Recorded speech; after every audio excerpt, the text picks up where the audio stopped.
Hey beautiful people, hola mi gente, what's up, que hola? I'm back. Today's day 4 of the 30 Days of Spiritual Hygiene video series, and today we're going to talk about smoke cleansing versus smudging, the decolonized and lineage rooted version.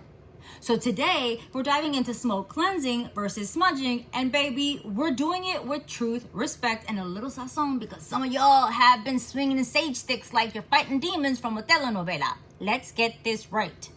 First, let's talk about Turtle Island. Turtle Island is the indigenous name many native nations use for what is known today as North America, meaning the US, Canada, and some parts of northern Mexico. That's it, mi amor. It does not include the Caribbean, Hawaii, Central America, South America, Africa, or the Pacific Islands. Every region has its own indigenous cosmology, creation stories, land names, and lumping them all under Turtle Island is not decolonizing, it's erasing. Now, smudging. Smudging is a sacred ceremonial practice from specific indigenous nations of Turtle Island. It has protocols, teachings, songs, prayers, and responsibilities. Smudging is not grab white sage and wave it around like you just don't care cleaning the air. No, baby.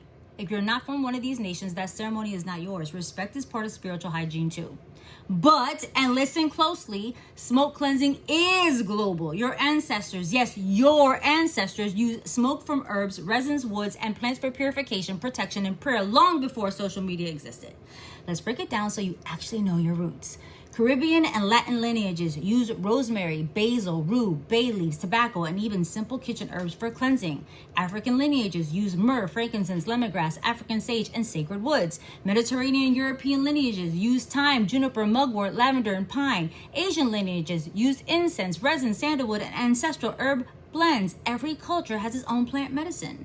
Now let me address the herbs people get confused about. Sage, cedar, juniper, and pine. These plants grow all over the world. They are not exclusive to one culture, but the ceremony known as smudging is exclusive to certain nations. So here's the truth. Deliver with love and a little chancla energy because some of y'all don't know how to act. You can work with the plant. You cannot take the ceremony. If your ancestors use sage in teas, baths, smokes, or bundles, baby, use it. That's your bloodline calling you back. If your family used cedar for cleansing or purification, beautiful, honor that. If your lineage used pine or juniper in winter rituals, gorgeous, bring it back home. But don't take indigenous smudging protocols from nations you don't belong to and call it your practice. That's not spiritual, that's stealing. And if you were formally adopted into a nation, not, I have a native friend, but a real ceremonial adoption recognized by the community, then you follow their teachings, their elders, and their protocols. That's a sacred responsibility, not a trend. So here's what I want you to understand today. Smoke cleansing is for everyone. Smudging belongs to the nations who created that ceremony. Your ancestors left you their own plant medicine, their own rituals, their own ways of cleansing, and those just are powerful, really powerful. You don't need somebody else's ceremony when your bloodline is full of magic. So for day 4 of the 30 Days of Spiritual Hygiene, I want you to honor your lineage. Use plants your ancestors recognize. Clean your home, your spirit, your altar, your social media, your energetic field, but do it in a way that honors the people whose land you live on and the ancestors you come from.